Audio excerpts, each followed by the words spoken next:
শুনছ, মরিয়মের স্কুলের বেতন গত 2 মাস হইল জমা দাও নাই। মাস্টার কইছে, বই না আনলে ক্লাসে বসতে দিবে না আর। মাইয়াডা চোখে পানি নিয়ে স্কুলের থেকে ঘুইরা আইছে। রহিমা, আমি কি কম পরিশ্রম করি?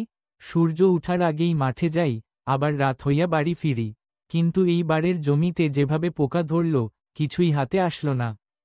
আমি জানি তোমার কষ্ট, কিন্তু মরিয়মের চোখের পানিটা আমি সহ্য করতে পারি না। তুমি কিছু একটা করো হাশেম। হাশেম ভাই, শুনলাম ফসল আবার নষ্ট হয়েছে। আপনি কি কখনো কৃষি অফিসে গেছেন সাহায্যের জন্য? স্যার, ওরা তো কেবল কাগজপত্র আর ছুটাছুটির নাম, গরিব মানুষের কথায় কান দেয় না। আপনি শুধু পরিশ্রম করেন, ঠিক আছে, কিন্তু এখনকার চাষ আলাদা। ইউটিউব আছে, কৃষি অ্যাপ আছে, আধুনিক পদ্ধতি আছে। আপনার ছেলে রাফি তো ফোন ভালো চালায়, ওকে বলুন শিখতে।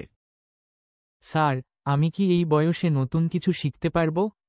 ইচ্ছা থাকলে মানুষ পাহাড়েও চাষ করতে পারে, চেষ্টা করে দেখুন। আব্বু, দেখো এই ভিডিওটা, এখানে দেখাইছে কিভাবে জৈব সার বানাইতে হয়, গরুর গোবর, পাতা আর পানি দিয়ে। আর এইটা দেখো, ড্রিপ ইরিগেশনের সহজ পদ্ধতি। আরে বাহ, এত সহজ! আমি তো ভাবতাম বড়লোকেরা এইসব করে।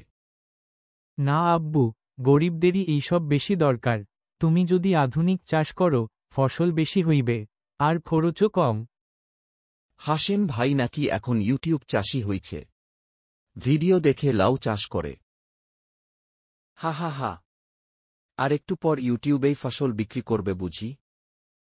তোমরা হাসো, আমি দুঃখ পাই না। মাটিরে ভালোবাসলে সে তোমারে ফিরাই দিবে, সময় আসলে বুঝবা।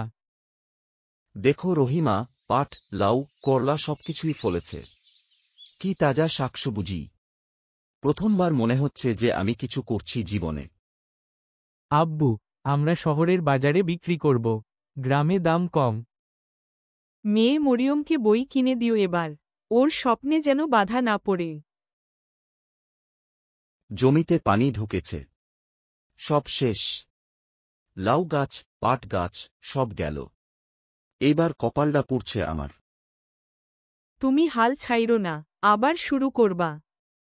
আব্বু, চলো কৃষি অফিসে যাই। সরকার ফসল ক্ষতির জন্য প্রণোদনা দেয়, তুমি আবেদন করো। হাশেম মিয়া, ফরম ঠিকমতো পূরণ করেন, আর জমির ছবি, জাতীয় পরিচয়পত্র, ব্যাংক অ্যাকাউন্ট দেন। 15 দিনের মধ্যে ফলাফল জানানো হবে। স্যার, আমার একটাই চাওয়া, চাষটা আবার শুরু করতে চাই। এইবার শুধু শাকসবজি না, মরিচ আর ফুলকপিরও চাষ করেছি, খুব ভালো ফলন হয়েছে। আর আশরাফ আর সোহেল রে ডাকি, কাজ শিখায়া দিমু। তুমি চাইলে আমি ভিডিও এডিট করে টিকটকেও ফসলের আপডেট দিতে পারি, মানুষ দেখুক গ্রামের চাষির কাহিনী। তোমার এই জেদটাই আমাদের আশার আলো। এই তো হাশেম ভাই, আবার সবজি নিয়ে আসছেন। আপনার মাল তো চাহিদায় টপে। এই গাছগুলারে আমি সন্তানের মতো মানুষ করছি ভাই, খালাস দামে বিক্রি করলে কষ্ট লাগে। আপনার জন্য আমরা বিশেষ কন্ট্রাক্ট করব, সাপ্তাহিক সরবরাহ দিবেন। আম্মু, স্কুল থেকে বলেছে আমি জেলা পর্যায়ের বিতর্ক প্রতিযোগিতায় অংশ নিতে পারি। আপু, তুই একদিন বড় কিছু হবি, তোর মতো স্বপ্ন আমি শহরের মেয়েদের চোখে দেখি। তোমরা 2 ভাই বোন আমার স্বপ্ন, আমার ফসল তো তোমরাই।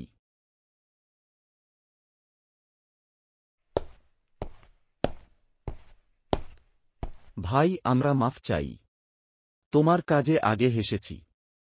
এখন বুঝি, শেখা মানেই উন্নতি। চাষ মানে শুধু মাটি না, মাথাও লাগে। যদি তোমরা আগ্রহী হও, আমি শেখাবো। মাটি সবার জন্য এক। আজ আমরা গর্বিত হাশেম আলীর মতো কৃষককে সম্মান জানাতে পেরে। উনি দেখিয়েছেন ইচ্ছা, শিক্ষা ও সংগ্রাম দিয়ে একজন কৃষক কিভাবে বদলে দিতে পারে নিজের ভবিষ্যৎ। আমি কিছু না, আমি শুধু কাজ করছি। যারা আমাকে হাসিয়েছিল, তারা আজ আমার পাশে। আমি বলি, যদি মাটি ভালোবাসো, মাটি তোমাকে ভালো কিছু ফিরাই দিবেই।